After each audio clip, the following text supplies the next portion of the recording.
पंडित जी, जब तक सूर्य देव धनु राशि में रहेंगे तो ऐसे कौन कौन से कार्य हैं जो नहीं करने चाहिए, जो वर्जित माने जाते हैं शास्त्रों के अनुसार? जी देखिए, होता यही है कि जो शुभ और मंगल कार्य हैं जिनको आपको नए सिरे से शुरू करना है, वो काम करना इस समय मना होता है अगर हम समझें तो। जैसे इस समय विवाह करना सख्त मना है।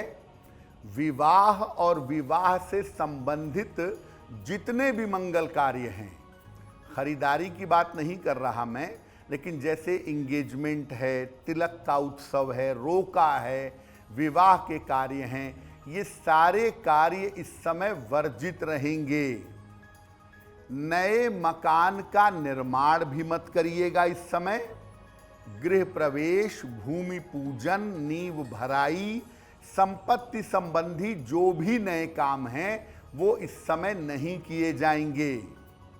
नए व्यवसाय की शुरुआत भी आप नहीं करेंगे और नया कारोबार भी इस समय आपके लिए वर्जित होगा। जो पहले से चल रहा है उसको बढ़ाने में हर्ज नहीं है, लेकिन कोई नया व्यापार शुरू करने की बात है, नया कारोबार शुरू करने की बात है, वो इस समय करना मना होगा। और भी जो मंगल कार्य हैं, जैसे द्विरागमन है जिसको गौना कहते हैं, कर्णवेद है, कान छेदने की जो परंपरा है, या मुंडन की जो परंपरा है, ये सारे कार्य इस समय वर्जित होंगे। तो मोटे तौर से जो कार्य नए सिरे से आपको शुरू करने हैं और वो शुभ कार्य हैं, तो वो काम आप अगले 1 महीने तक नहीं कर पाएंगे, क्योंकि इस 1 महीने तक धनु खरमास लगा रहेगा। पंडित जी, आपने ये तो बताया कि धनु खरमास में कौन कौन से काम नहीं करने चाहिए जी, लेकिन कौन कौन से ऐसे काम हैं जो इस दौरान करें जिसका हमें फायदा हो? प्रवीण जी देखिए, जो काम पहले से चला आ रहा है उस काम को आगे बढ़ाने में कोई हर्ज नहीं है। जैसे अगर आप मकान पहले से बनवा रहे हैं, अब मकान में नया लिंटर पड़ना है, छत पड़नी है, तो मकान तो पहले से बन रहा है, तो आप ये नया काम कर सकते हैं क्योंकि वो काम पहले से शुरू हो गया है।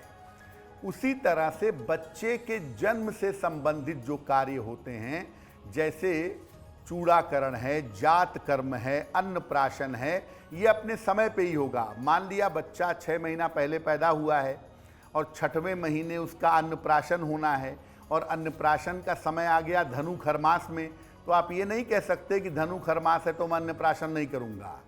बच्चे के जन्म से संबंधित जो भी कार्य हैं वो अपने नियत समय पर किए जाएंगे, उसमें भी खरमास का कोई बंधन या दबाव नहीं है। इसके अलावा अगर हम देखें तो आप श्राद्ध करना चाहते हैं, कोई दान करना चाहते हैं, किसी का भला करना चाहते हैं, तो उसमें भी कोई मनाही नहीं है। बहुत सारे विद्वानों का ये भी मानना है कि अगर स्वयंवर का मामला हो या अगर प्रेम विवाह का मामला हो तो उसमें भी आप खरमास माने या ना माने कोई बहुत फर्क नहीं पड़ता है। तो कुछ काम ऐसे हैं जो आप जरूर कर सकते हैं धनु खरमास में, भले ही वो शुभ और मंगल कार्य हों, लेकिन जो शर्त है वो यही है कि या तो बच्चे के जन्म से जुड़े हुए कार्य हों या कोई ऐसा काम हो जो पहले से ही शुरू हो गया हो और धीरे धीरे आगे बढ़ रहा हो। ऐसे काम को आप जरूर कर सकते हैं। एस्ट्रो तक ऐप पर आपको मिलेगा भविष्य से जुड़े हर सवाल का जवाब। डाउनलोड कीजिए एस्ट्रो तक ऐप और चुटकी में जुड़िए इंडिया के बेस्ट एस्ट्रोलॉजर से।